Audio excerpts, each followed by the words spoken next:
All right, ladies and gentlemen, we're going to have a quick conversation about opportunity cost today. The idea that when we make a decision, we have to do the next best alternative. And the only reason we have to make decisions is because of the idea of scarcity. Because we have those scarce resources, and we talked about this in class already in terms of scarcity, that we have to make decisions. And that's why we all can have every single thing we want.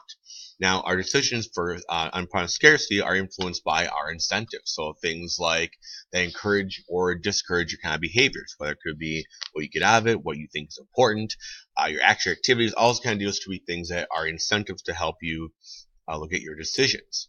Whereas changes in incentives alter the way people behave. So when I change incentive, it may change what you want to do or how you make your decision. If I change what your benefit might be, I change what your cost might be, all those things may play a role in your incentive.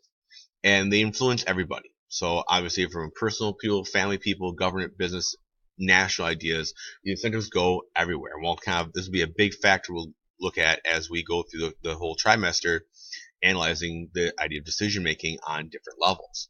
So opportunity cost, because we have these decisions, these incentives we have to make, we have an opportunity cost. And that's what you give up when you make a decision. And it's your next best alternative. So if I do one thing, what was option 2 going to be? So if I buy a $500 stereo system, excuse me, put in my car, what I give up for that? If I go to college after I graduate high school, what am I giving up? And those are the questions that people need to ask when they make a decision. And this whole thing varies from person to person, okay? One person may put a $500 stereo system in, may have invested some money in the market. Someone else may have bought something else. We may have fixed a car for a bigger problem besides stereo system.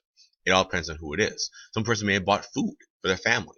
Going to college. The question people ask, what would you earn if you don't go to college? Well, some people have a skill. If you're going to a very skilled trade, you could make $25 an hour right out of high school. You have a very, very skilled trade, and you're earning that money instead of investing the $50,000 going to college.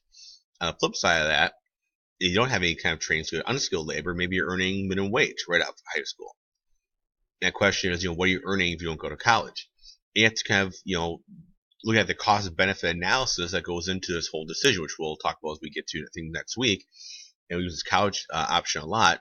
Is what are you gaining, what are you giving up, and what's that next best alternative for you when you make your decision? And so these are things you gotta kind of keep in mind as we go forward looking at stuff here. So when we use these resources, when we're producing stuff, the opportunity cost is what we cannot produce for another good service. If I'm making a bird cage right out of metal, I can't use that same metal and make chairs. We have a finite amount of resources, and that's the problem. Okay, and that's the problem we talked about earlier. So obviously getting A in this class comes through hard work and the time commitment of doing the work and watching this little video and doing your homework and paying attention in class, participating in activities, all that kind of stuff. Now, that's kind of what goes into doing it, right? You get an A, your incentive to do it is the A. Now, you have an opportunity cost of what you might be doing otherwise. Maybe to your study hall first period instead, you could sleep until 9 o'clock. Maybe it's the time you can have with your friends. You're doing something more enjoyable than doing homework at night. Now, if you're unable to, and things you can kind of figure out what your next incentive may be. By the way, if you go and get an A, you can buy one. I'm kidding. I'm not going to take that from you, okay? But even then, you want to get that A. It's your incentive. Your cost might be $100 million. So where it goes. I'd use free lunch an example of this, right? So let's say you're going up to a friend or to a meeting, and the person offers you to buy lunch, right? So you say, I'm gonna get myself a free lunch. There's no money cost for it, but what else could you be doing? And that's kind of a big question to ask yourselves. I go to this lunch, I'm not paying any money for it, but what else could I have been doing? Could I have been with somebody I enjoy better? Could I have been with a place that I like to go better? What might I get more enjoyment out of a lunch that I chose versus they chose? And so that next best option, whatever it may be, is that cost of the free lunch. Now, don't always think of this in dollar terms. Your enjoyment could be part of it. Let's say I don't like the restaurant. I don't like the food, where it might be, and I don't enjoy myself when I'm at this lunch. The cost I did for this free lunch was my time, my enjoyment. And so every single decision you make has that opportunity cost of what you could have been doing or could have had instead.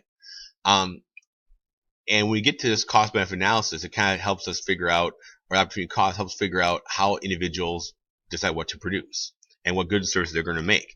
You move Castaway example is, so Tom Hanks in Castaway works for FedEx. His one job is delivering packages to people around the world via air. He makes sure everyone gets what they need so that they can focus on what they're doing. His job is all about the transportation part of it, okay? And they focus on one deal. This is Buddy. After he crashes on an island, he's alone for 4 years, except for his buddy Wilson, who's a volleyball. Now, when he's on this island with Wilson, Wilson's not much help to him. He has to do everything for himself now. He used to do one thing, right? I move packages. Now he has to live and survive, make food, make fire, make everything. And the biggest part of the movie is when he finds a way to make fire, because he's never done this before. He's never made a fire without, flicking on a fireplace or using matches or a lighter. And this is a big deal. Like, oh my gosh, I just made fire. Woohoo! Because now he has to do everything by himself. And this is a lot of comparative advantage. He lives in a world where people specialize, okay? A lot of times individuals or countries will figure out what they're going to make based off their lowest opportunity cost. What am I giving up? Okay, the less I give up to make something, the better I can do. Now, let's say I make two things. I can make two things kind of well, or I can make one thing really, really, really well. I can get that other thing I want through trade. If I specialize, I give other stuff through trade instead. And so the concentration of production efforts of one thing is this idea of specialization. We can't do this now. I mean, I don't weld. I teach. I find someone who's doing welding for me, or what could be. Babe Ruth is an excellent example. It's Babe Ruth, when he played for the Boston Red Sox in 1916, 1918, 1919, was a great pitcher. One of the best pitchers in baseball, possibly the best pitcher in baseball of those years. Now, because he pitched, he didn't play every single day. And so he hit, 40 home runs in 3 years. He was probably the best hitter on the team as well. He gets sold to the New York Yankees. They say, you're not going to pitch and we're going to play you every single day. And he hits, 700 home runs in his career. And so the idea is they had Babe Ruth special. Instead of doing everything, right? Hit, pitch, all kind of stuff. They have specialized one thing. You're going to hit, you're going to play right field, and the Yankees win a whole bunch of World Series, and the Red Sox don't. This is the key to what's called comparative advantage. That individuals, nations are going to gain, okay, by producing goods at a low cost and trading then for other things they wouldn't get otherwise. If two countries, and we'll do a lot of activities with this in class and examples, you have to figure out who your potential trading partner is going to be and make sure you can gain through your appropriate specialization and exchange. There are two ways to look at this. You have one is comparative advantage. That with my country or me, I'm producing something at lower opportunity cost. So I'm giving up less to make something. If I'm making widgets, right, and thingamabobs, I can make widgets at a lower cost thingamabobs. So we're focused on widgets, whereas another country will make thingamabobs and focus on widgets. Now, the absolute advantage is a little bit different. That's where if I make a brand new way of making widgets, I have a brand new process, a brand new machine, I'm going to use that then instead to produce those machines. That's my absolute advantage. I can do better than anybody, and I'm not giving up anything else because of it. Here's an example of this up here. I have an Alaskan and a Brazilian. Okay, each person has different skills. They're working 8 hours a day. Each person is making salmon and making coffee. The Alaskan, a lot better at making salmon. The Brazilian, a lot better at making coffee. In 8 hours, okay, each of them the Alaskan produces 5 pounds of salmon, 1 pound of coffee. In 8 hours, the Brazilian does 1 pound of salmon, 5 pounds of coffee. Instead of doing this, where they're doing everything by themselves, they can specialize. They which work 8 hours. The Alaskan does just salmon. He makes 10 pounds of salmon. The Brazilian works 8 hours, makes 10 pounds of coffee. They then trade, and they're now both getting 5 pounds of each. We're getting more stuff because they specialize and they trade. Last example we were talking about, we look at here is that a lawyer.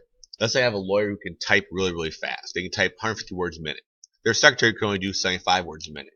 You would think, that person has an absolute advantage. They're much, much better in being a secretary because they can type so fast. But the value to the company for the lawyer is $250 an hour. They're earning $250 an hour every single time that lawyer is working on a case. They're paying the secretary $12 an hour.